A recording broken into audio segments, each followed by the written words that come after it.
Hey everyone, my preferred name I guess is Eduardo, and I will be measuring out a cup of granulated sugar. I am also, I guess, what you would consider sophomore transitioning into a junior. I will be turning the heat up, and then I will be adding my 1 cup of pre-measured water. I will then stir for a little bit until it comes up to a simmer so that it can dissolve the sugar and the water together. Here it is come to a rolling boil, and then I am pouring it into a glass mason jar just so that I can show the color change in which it is now changed into a light amber color. I will then be putting it back into the pot so it can boil a little bit more, and that I will be adding my 6 tablespoons of unsalted butter, and then I will be stirring it so that the butter can melt more quickly and just incorporate into the water.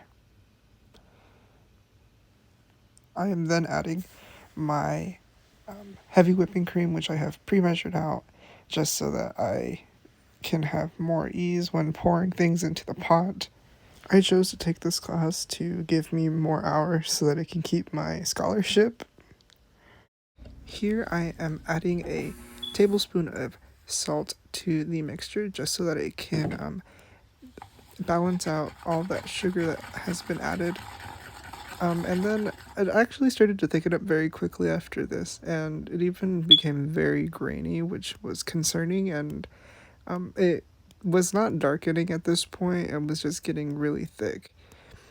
Here's a close-up of it where you can see how light the caramel is and the graininess. But I took some liberties and added a few tablespoons of water, which really helped to thin out the mixture and help darken that color up.